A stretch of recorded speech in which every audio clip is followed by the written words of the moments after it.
Hi friends, this is Saurabh Mitra. Now I am going to start a very interesting and a conceptual chapter electrodynamics, जिसको हम लोग current electricity भी बोलते हैं। ठीक, हमारे एपी बाबा आपको पढ़ा बता ही दिए होंगे अपने लेक्चर्स में कि फिजिक्स को पढ़ना कैसे है। ठीक, तो उस पे हम लोग नहीं आएंगे, वो एपी बाबा हमसे अच्छा ही बताए हैं। चलिए हम लोग चैप्टर में आते हैं कि एक्चुअली करंट इलेक्ट्रिसिटी में हम लोग पढ़ेंगे क्या। अभी इलेक्ट्रोस्टैट में आप लोग पढ़ रहे होंगे कि चार्ज रेस्ट पे होगा। जितना भी फॉर्मूला डिराइव हो रहा होगा, जितना भी कुछ डेरिवेशन हो रहा होगा, जितना भी कॉन्सेप्ट आप लोग पढ़ रहे होंगे, हर जगह चार्ज रेस्ट पे रहेगा। ठीक, ये इलेक्ट्रोस्टैट्स में चल रहा है। अब सॉरी, अब हम लोग जो चैप्टर पढ़ने जा रहे हैं करंट इलेक्ट्रिसिटी, इसमें जो चार्ज है वो मूव होगा। ठीक, और मूव होता हुआ चार्ज पे हम लोग सारा चीज देखेंगे। ठीक, क्या काम करता है, कैसे काम कर रहा है, और मूविंग चार्ज ही कंस्टिट्यूट करता है करंट, ये तो हम लोग सबको ही जानते हैं। ठीक, अब मूविंग चार्ज कंस्टिट्यूट कर रहा है करंट, इसको थोड़ा सा रियलाइज करते हैं। ठीक, चैप्टर बहुत ही कॉन्सेप्चुअल है, चैप्टर में बहुत कुछ समझने लायक है, हम लोग हर एक बात को समझने का कोशिश करेंगे जितना हो सके। ठीक, आते हैं चैप्टर, शुरुआत करते हैं। Current electricity.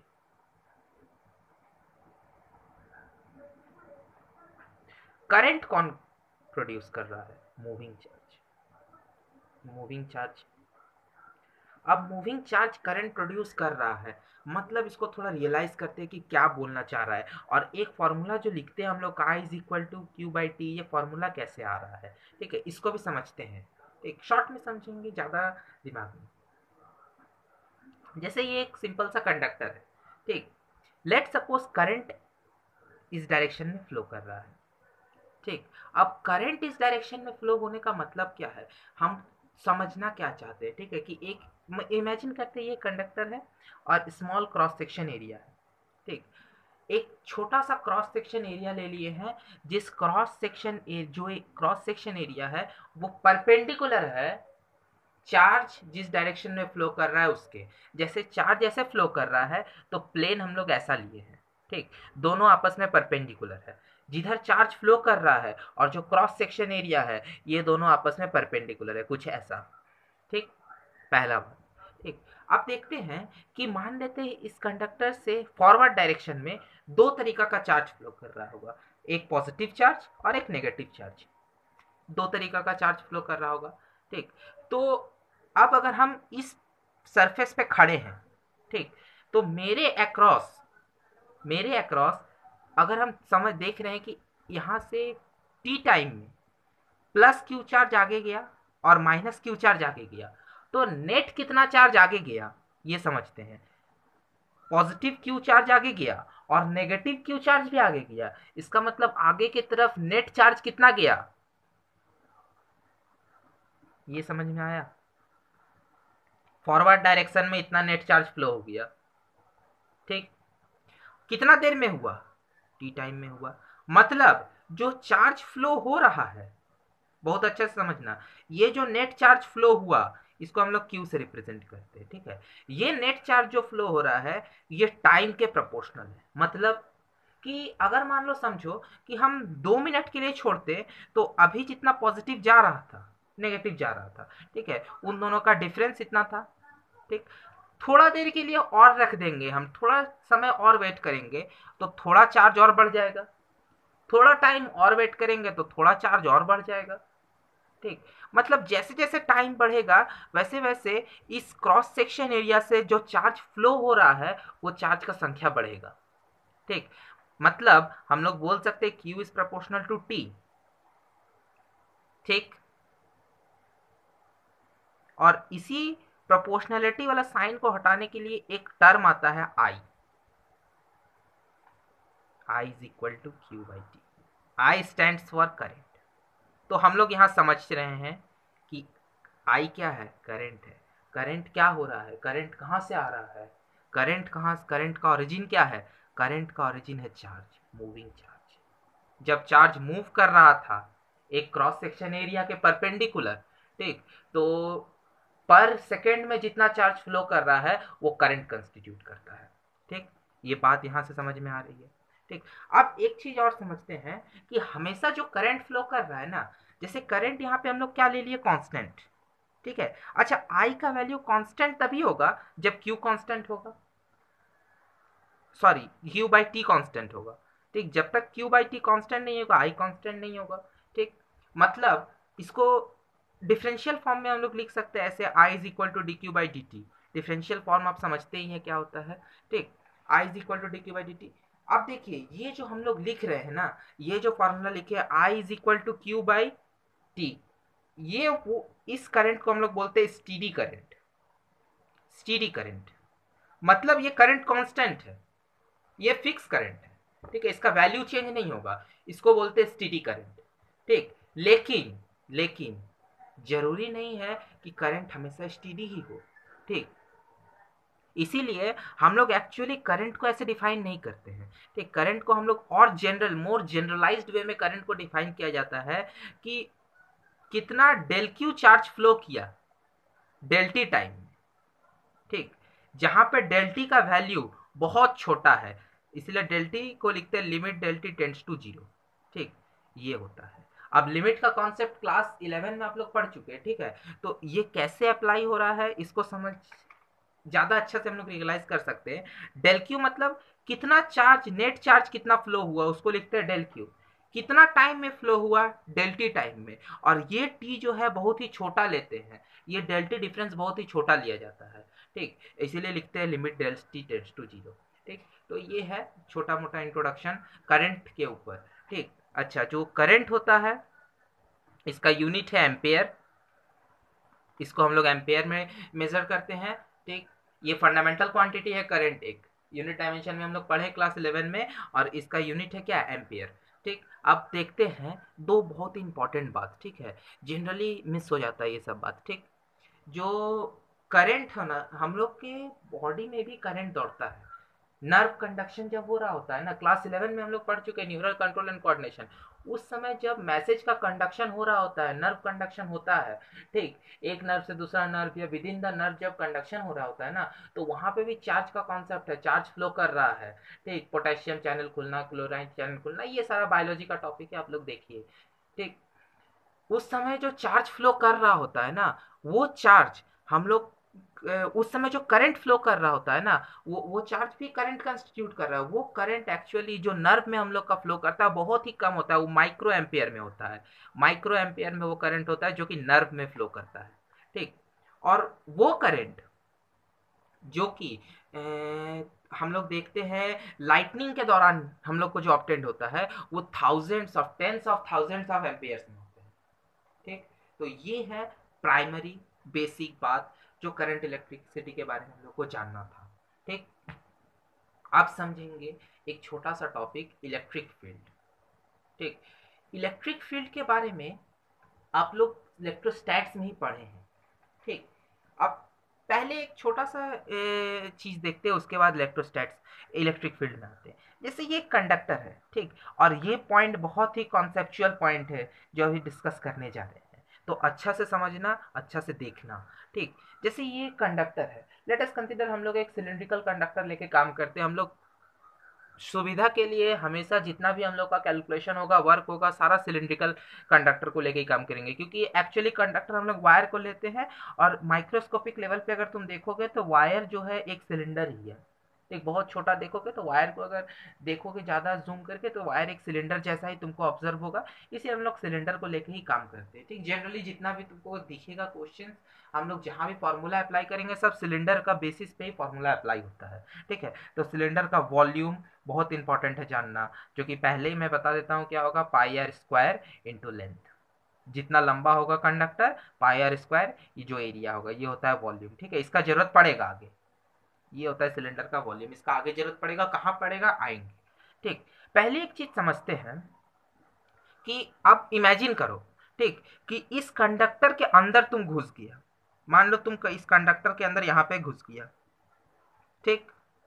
और घुसने के बाद तुम क्या देख रहा है, अच्छा एक मिनट, इसको बताने से पहले एक और चीज हम लोग सुनते हैं।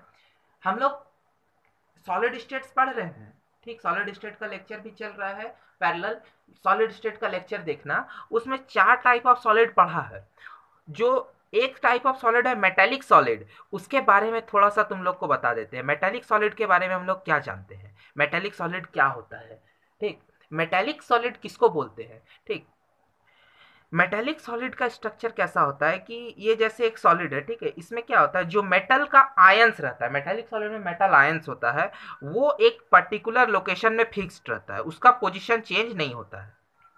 ठीक, जैसे कि सोडियम, इसके पास 11 इलेक्ट्रॉन होगा, 11 प्रोटॉन होगा। ठीक, अब ये जो सोडियम है ना, ये सोडियम 11 इलेक्ट्रॉन 11 प्रोटॉन, सोडियम जो है 11 इलेक्ट्रॉन 11 प्रोटॉन, 11 इलेक्ट्रॉन 11 प्रोटॉन को रखा है। तो प्रोटॉन के कारण सोडियम के, आप देखो क्या होता है, सोडियम का इलेक्ट्रॉनिक 281 होता है, हम लोग जानते हैं। ठीक, मतलब होता क्या है, सोडियम के आउटर शेल में एक इलेक्ट्रॉन मूव कर रहा है। ठीक है, ये इलेक्ट्रॉन को हम लोग बोलते हैं फ्री इलेक्ट्रॉन। जब सोडियम का एक, तुम सोडियम मेटल का एक लैटिक्स लेगा ना, ठीक, तो तुमको क्या मिलेगा, सोडियम मेटल का जब एक लैटिक्स लेगा तो उसमें बहुत सारा सोडियम आयंस होगा, प्लस आयन होगा, मतलब सोडियम प्लस आयन अपना जगह पे बैठा हुआ रहेगा, और एक एक सोडियम एक एक इलेक्ट्रॉन लूज कर देगा। वो इलेक्ट्रॉन लूज होके जाएगा कहाँ, हवा में आ जाएगा, नहीं, वो इस बीच का जो स्पेस होगा उस स्पेस में फ्लो करता रहेगा, फ्लोट करता रहेगा। ठीक है, इसी को हम लोग आइसबर्ग मॉडल भी बोलते हैं, शायद एक बार देख लेना। ठीक, तो यहाँ पे ओशियन रहता है किसका, ऐसा बोला जाता है कि ये इलेक्ट्रॉन का ओशियन है, जहां पे आइसबर्ग है, आइसबर्ग की तरह बैठा हुआ है कौन सा, पॉजिटिव आयंस। ठीक है, और पॉजिटिव आयंस का पोजीशन फिक्स है, वो अपना पोजीशन चेंज नहीं करते हैं। ये जो फ्री इलेक्ट्रॉन्स रहता है ना, ये मूव करता है। देखो सोडियम के पास 11 इलेक्ट्रॉन था, 11 इलेक्ट्रॉन मूव नहीं करता है, ये 10 इलेक्ट्रॉन मूव अपना जगह, सोडियम इस 10 इलेक्ट्रॉन को पकड़ के रखता है, और एक इलेक्ट्रॉन फ्री होता है जो मूव करते रहता है। ठीक है, तो इस तरह बहुत सारा सोडियम एटम होगा एक सोडियम का टुकड़ा में, तो सारा मूव करेगा। ऐसा ही हर मेटल के साथ होता है, आयरन में भी ऐसा ही होगा, Fe2+ स्टेट में जाता है आयरन, Fe3+ में भी जाता है, 3 इलेक्ट्रॉन, कोई 2 इलेक्ट्रॉन इस तरह रिलीज करता है। ठीक है, कॉपर में भी होता है, तो हर जगह ये चीज हम लोग को देखने को मिलता है। ठीक, तो ये बात समझ में आया। ठीक है, अब देखो फ्री इलेक्ट्रॉन का कॉन्सेप्ट हम लोग समझ गए, अब फ्री इलेक्ट्रॉन के बारे में जब समझ गए तो इसमें आते हैं। हम लोग क्या है, एक कंडक्टर के अंदर घुस गए हैं। ठीक, अब कंडक्टर के अंदर घुस के हमको दिखेगा क्या, एक्चुअली हम क्या देख पाएंगे कंडक्टर के अंदर, हमको क्या दिखेगा। जब एक कंडक्टर के अंदर तुम घुस जाओगे ना, तो तुमको क्या दिखेगा, हम बताते हैं। ठीक, सपोज करो, तुम एक इमेजिन करो कंडक्टर पे खड़े हो, ठीक, तो क्या दिख रहा होगा, तुमको दिखेगा 1 सेकंड में जितना इलेक्ट्रॉन इधर गया ना, उतना ही 1 सेकंड में इलेक्ट्रॉन इधर चला जाता है। किसी भी जगह खड़ा हो जाओ, चाहे तुम यहाँ खड़े हो चाहे यहाँ खड़े हो, किसी भी जगह खड़े हो जाओ और ऑब्जर्व करो। जब तुम ऑब्जर्व करोगे ना, तो तुमको क्या दिखेगा, 1 सेकंड में जितना इलेक्ट्रॉन इधर जाता है ना, उतना ही इलेक्ट्रॉन इधर भी चला जाता है 1 सेकंड में। तो नेट इलेक्ट्रॉन का फ्लो हुआ, नहीं हुआ। अगर नेट इलेक्ट्रॉन का फ्लो नहीं हुआ, तो मतलब नेट चार्ज का फ्लो नहीं हुआ। नेट चार्ज का फ्लो नहीं हुआ, तो हम पहले ही बोल दिए current is directly proportional to charge, तो करंट फ्लो नहीं हुआ। ठीक, मतलब एक कंडक्टर में अभी करंट फ्लो नहीं हो रहा है। अब हम क्या किए समझना, इधर प्लस क्यू चार्ज ले लिए, ठीक, एक सरफेस के बाहर प्लस क्यू चार्ज रख दिए, ठीक, कोई अननोन सोर्स है, और इधर माइनस क्यू चार्ज रख दिए, कोई एक अननोन सोर्स के।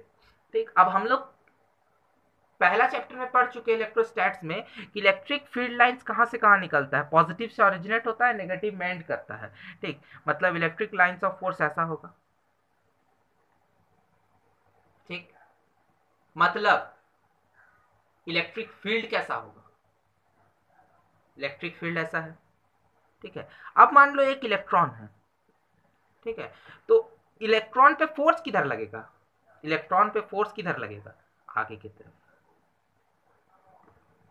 क्या बात समझ में आ रहा है, एक तरफ हम पॉजिटिव चार्ज रख दिए, एक तरफ नेगेटिव चार्ज रख दिए, तो इलेक्ट्रिक फील्ड किधर हो गया, इस डायरेक्शन में इलेक्ट्रिक फील्ड का डायरेक्शन है, ये इलेक्ट्रिक फील्ड का डायरेक्शन है। ठीक, तो इलेक्ट्रॉन पे फोर्स किधर लगता है, ऑपोजिट डायरेक्शन, जिधर इलेक्ट्रिक फील्ड होता है उसके ऑपोजिट डायरेक्शन में इलेक्ट्रॉन के फोर्स लगेगा, तो इलेक्ट्रॉन किधर मूव करेगा, इधर। ठीक है, अब एक चीज समझते हैं, इसी में एक कॉन्सेप्ट आएगा, बहुत ही इंटरेस्टिंग कॉन्सेप्ट है, ठीक है, ड्रिफ्ट वेलोसिटी का, यहीं पे डिस्कस भी करेंगे। पहले ये वाला बात समझ में आ गया था ना कि जब कोई इलेक्ट्रिक फील्ड इधर से इधर नहीं दिया हुआ है, दोनों से एज पे कोई भी इलेक्ट्रिक फील्ड नहीं है कंडक्टर में, तो क्या होता है, तुम किसी भी पॉइंट पे खड़े हो जाओ, दोनों डायरेक्शन में तुमको नेट इलेक्ट्रॉन का जो मूवमेंट है ना वो नहीं मिलेगा। ठीक, लेकिन अब क्या दिक्कत होगा समझो, जैसे इलेक्ट्रिक फील्ड आ गया तो इलेक्ट्रिक फील्ड जैसे ही डेवलप हो गया तो अंदर में जो इलेक्ट्रॉन होगा ना वो क्या कहे, वो दौड़ने लगेगा इलेक्ट्रिक फील्ड के कारण। जो इलेक्ट्रॉन होगा इस पॉजिटिव चार्ज को न्यूट्रलाइज करेगा, और इधर जितना इलेक्ट्रॉन होगा वो इधर की तरफ मूव करेगा तो इधर पॉजिटिव चार्ज आने लगेगा, तो पॉजिटिव चार्ज इस पॉजिटिव को न्यूट्रलाइज करने का कोशिश करेगा। ठीक, मतलब दोनों तरफ का चार्ज न्यूट्रलाइज होने का काम होगा। ठीक, और इलेक्ट्रॉन तब तक मूव करेगा जब तक इन दोनों तरफ का चार्ज न्यूट्रलाइज ना हो जाए। ठीक, अब देखो हम लोग जानते हैं कि इलेक्ट्रॉन फील्ड आ गया तो फोर्स होगा, फोर्स होगा तो एक्सीलरेशन होगा, मतलब हर इलेक्ट्रॉन पे कुछ ना कुछ एक्सीलरेशन काम कर रहा होगा, और इलेक्ट्रॉन किसके तरफ भाग रहा होगा एक्सीलरेशन को लेके, प्लस क्यू के तरफ भाग रहा होगा। ठीक, क्यों भाग रहा होगा, चार्ज को न्यूट्रलाइज करने के लिए भाग रहा होगा। ठीक, और यही जो इलेक्ट्रॉन अब भागना चालू किया एक पर्टिकुलर डायरेक्शन में, अब सारा इलेक्ट्रॉन इस तरफ भागने लगेगा, इस डायरेक्शन में इलेक्ट्रॉन का मूवमेंट चालू हो जाएगा। ठीक, नेट मूवमेंट इधर दिखेगा तुमको इलेक्ट्रॉन का। अभी तुमको क्या हो रहा था, कोई नेट मूवमेंट नहीं दिख रहा था, लेकिन अब तुमको नेट मूवमेंट इलेक्ट्रॉन का मिलेगा, और ये नेट मूवमेंट इलेक्ट्रॉन का करंट कंस्टिट्यूट कर रहा है। ठीक, क्लियर। अब ये जो करंट हमको मिल रहा है, एक बात और समझते हैं कि इस डायरेक्शन में जो इलेक्ट्रॉन मूव किया, ठीक, करंट कंस्टिट्यूट तो कर दिया, नेट इलेक्ट्रॉन का अब तुमको मूवमेंट मिलेगा। अब तुम अगर इस सरफेस पे खड़े होकर देखोगे ना तो तुमको दिखेगा कि जितना चूंकि फोर्स इस डायरेक्शन में लगा हुआ है तो इलेक्ट्रॉन इस डायरेक्शन में मूव करेगा, नेट मूवमेंट होगा। यहाँ पे कोई नेट फोर्स नहीं था। ठीक, तो नेट मूवमेंट भी नहीं मिल रहा था, फोर्स था, दो इलेक्ट्रॉन के बीच में या रिपल्सन हो रहा था, तब एक इलेक्ट्रॉन इधर आ रहा था, लेकिन वो ऐसा रिपल्शन इधर भी था तो एक इलेक्ट्रॉन यहाँ भी चल जा रहा था। ठीक, तो यहाँ पे नेट फोर्स कुछ अलग से नहीं था, लेकिन यहाँ बाहर से जब इलेक्ट्रिक फील्ड मिल गया ना तो एक एक्सटर्नल इलेक्ट्रिक फील्ड के आने से नेट फोर्स बढ़ा, नेट फोर्स मिला, जिसके कारण इलेक्ट्रॉन से एक पर्टिकुलर डायरेक्शन में मूव होना चालू हुआ, और इसी फिनोमेनन को हम लोग ड्रिफ्टिंग बोलते हैं। ठीक, जो कि करंट कंस्टिट्यूट कर रहा है। इसको और थोड़ा अच्छा से हम लोग समझेंगे क्या है ड्रिफ्टिंग, थोड़ा विजुअलाइज भी करेंगे। ठीक, पहले इसको थोड़ा सा खत्म करते हैं। ठीक, क्या है, अब देखो ये जो चार्ज, अब इलेक्ट्रॉन कब तक फ्लो करेगा, हम क्या बोले, जब तक ये चार्ज न्यूट्रलाइज ना हो जाए तब तक इलेक्ट्रॉन मूव करना चालू करेगा, तब तक इलेक्ट्रॉन फ्लो करेगा। ठीक, जैसे ये न्यूट्रलाइज कर देगा ना इस दोनों चार्ज को, इलेक्ट्रॉन का मूवमेंट बंद हो जाएगा। सिंपल बात है। ठीक, इलेक्ट्रॉन का मूवमेंट बंद हो गया। ठीक, तो फिर अंदर कोई करंट नहीं मिलेगा तुमको। ठीक, तो हम क्या चाहते हैं, अगर कंटिन्यूअस हम चाहते हैं कि यहां से करंट फ्लो करता रहे, तो कंटिन्यूअस करंट फ्लो करवाने के लिए हमको ऐसा कुछ करना होगा कि यहाँ पे कंटिन्यूअस चार्ज आते रहे, और यहाँ पे कंटिन्यूअस नेगेटिव चार्ज रहे, यहाँ पे कंटिन्यूअस पॉजिटिव चार्ज रहे।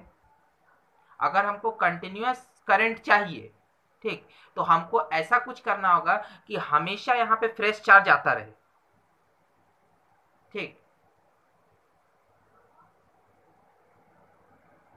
और यहाँ कंटिन्यूअस यहाँ पे फ्रेश चार्ज